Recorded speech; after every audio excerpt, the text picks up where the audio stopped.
নমস্কার বন্ধুরা, আমি সুস্মিতা। অল্প কিছু গল্পকথা চ্যানেলে তোমাদের সকলকে স্বাগত।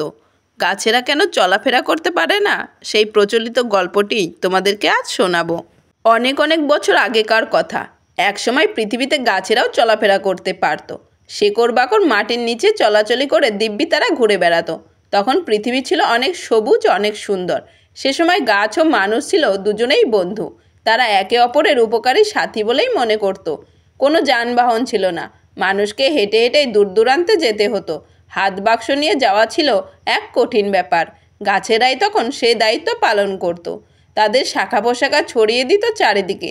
মানুষ তাদের পোশাক আশাক বাস্কপাটরা থলি সেখানে ঝুলিয়ে রাখত। এমনকি মানুষ চাইলে তার জিনিস তার গ্রামে পৌঁছে দেবার কাজও করতো এইসব উপকারী গাছেরা। ঠিকমতো গাছের ডালে জিনিস রেখে তাদের নির্দেশ দিলেই গাছ হেঁটে গিয়ে সেই জিনিসপত্র ঠিক ঠিক লোকের বাড়িতে পৌঁছে দিত। এমনকি বুড়ো লোকের উপকারেও আসতো গাছেরা। তার জন্য বুড়ো লোককে গাছের ডালে চড়তে হতো।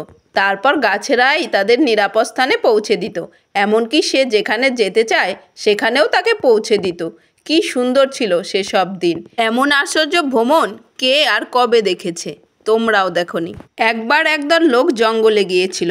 ফিরে আসার পর প্রত্যেকেই ভীষণ ক্লান্ত। চলবার শক্তিটুকু আর নেই। তখনই ঠিক করলো কাঁধে রাখা বোঝার ওজন কমাতে গাছের ডালে জিনিসপত্র রেখে দেবে।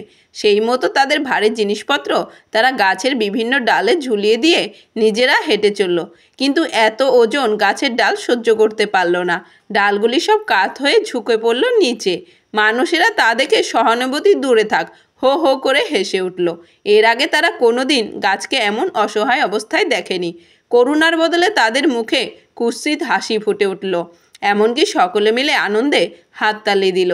এমন উপহাস গাছেদের সহ্য হলো না। তারা অপমানিত বোধ করলো। তখনই ঠিক করলো অনেক হয়েছে, আর তারা চলাফেরা করবে না। তারপর থেকে ভ্রমণের সময় মানুষের জিনিসপত্র ভারী হলেও মানুষকেই বইতে হয়। গাছ আর চলাফেরা করে না বলেই মানুষের সঙ্গে সহযোগিতা করে না। তবু গাছেরা আজও কত উপকারী। ফুল ফল মানুষকে উপহার দেয়।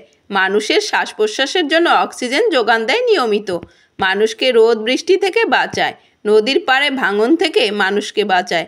গাছগাছালি দিয়ে কত ওষুধ তৈরি হয়। কত পাখি গাছে বাসা বাঁধে।